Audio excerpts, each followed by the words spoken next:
Today, we're going to talk about 5 tips that I want my students to know about IELTS reading.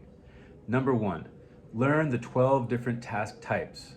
Rather than reading for comprehending an entire passage, focus on reading different question types, understand the strategies you need, and discover which types are more difficult for you. That way, when you're studying, you can focus on those more difficult types to build those skills, and during the test, focus on the easier ones to maximize the number of questions you can get correct. Number 2. Tip number 2 has to do with time management. Remember, for the test, you will have 60 minutes, you'll have 3 passages, and each passage is going to have 13 to 14 questions. Be sure that you allow around 20 minutes for each of those sections of the test, so that you don't get stuck on difficult questions and then you don't have time to finish the test. Near the end of the test, there very well might be question types and questions that are very easy. And you might miss out on those points if you tried to complete passage 1 before even starting passage 2.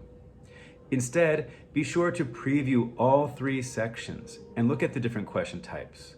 Because it doesn't matter which questions you answer first, and each question is worth the same amount of points whether you consider it easy or difficult. So try to manage your time. Tip number 3, read the questions carefully and highlight the key words. Start by highlighting very easy keywords like names, numbers, dates, and places. In the passage, these words are going to pop out of the text because numbers generally stand out, as well as capitalized words. So rather than reading the whole passage and wondering where the answer is, we know that the answer can be located within 1 or 2 paragraphs. This limits the amount of time we're going to spend searching for it. So make an effort to find those easy words first. Tip number 4 is about the difference between an English class and IELTS class. If you took an exam for an English class and received a score of 70%, your teachers and parents and yourself might be quite disappointed.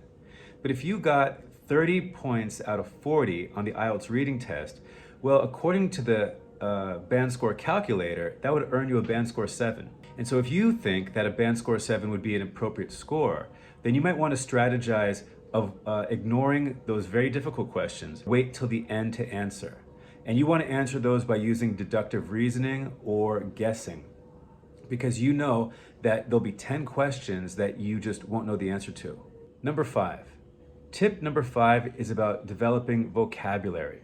Reading is one of the great resources for learning new words. And in IELTS reading, in the questions and the passage, we're going to see words that have the same meaning, but they're paraphrases of each other. So this would be a really great way to understand how different parts of speech are used, how definitions are used, how synonyms are used. So you want to go ahead and write those down in a notebook or maybe in the margin. Let's take a look at these examples together. Here in the question we see scientific research. And scientific research is done by psychological scientists. Here, social situations and group settings have a similar meaning. And here, 24 diverse societies, a wide range of culture. And this is the kind of understanding we want to have, because paraphrasing is seen throughout the entire IELTS exam. So this would be a great place for you to develop and practice that skill. So there you have it. Those are 5 tips that I want my students to remember about the IELTS reading.